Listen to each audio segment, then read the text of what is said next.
Shalom, shalom, meus queridos irmãos, como está a sua mente, como está o seu coração?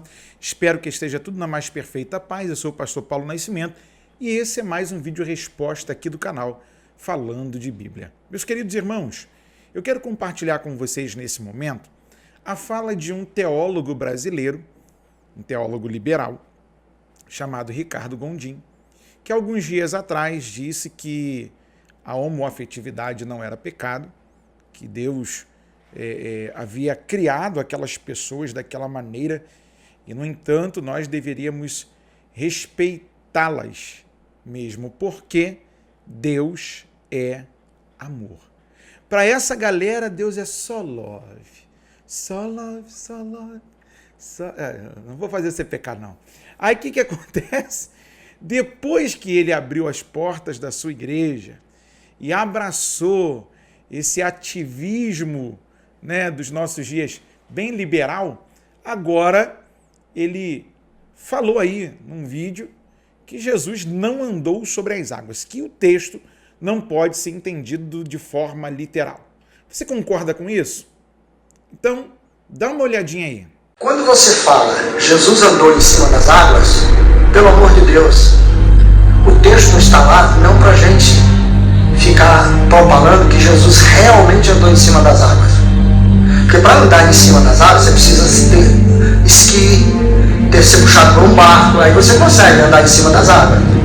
Por que o texto está lá? Porque no mundo primitivo, as águas eram uma ameaça, os mares eram uma ameaça. E o que o texto quer dizer não é que eu agora, se eu quiser andar em cima das águas, eu vou lá para...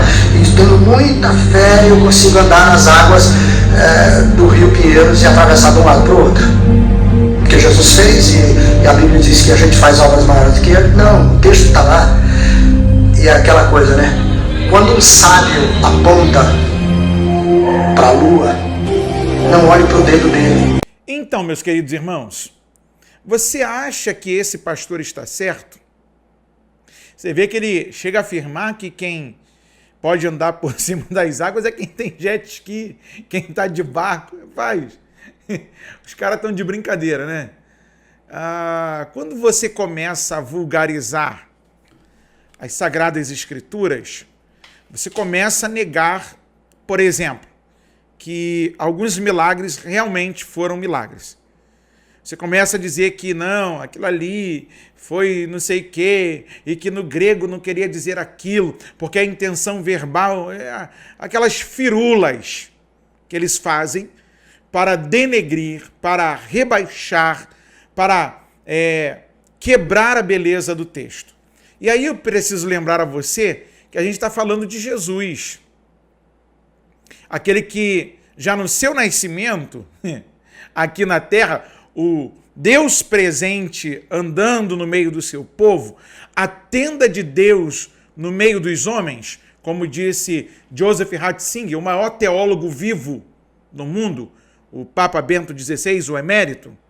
Então a gente precisa entender que, falando-se de Jesus, tudo é possível.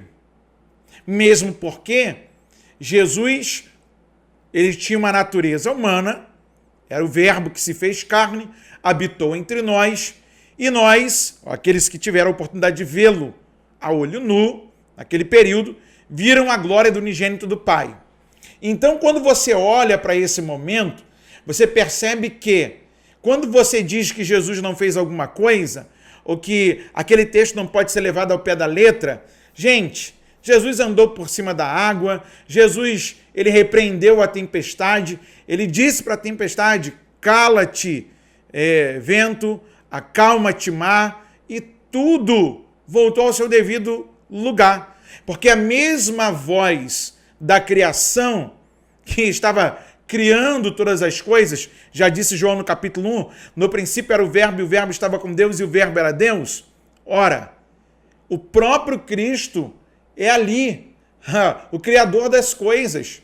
O Pai ordena, o Filho cria e o Espírito sustenta. Só que os camaradas querem quebrar a beleza da Bíblia e dizer que não era bem aquilo ali. Mas vamos ao texto bíblico. Você crê nas Sagradas Escrituras? Você crê que essa história aconteceu de verdade? Então diz um amém aí. Pode dizer um amém? Pegue a sua Bíblia junto comigo.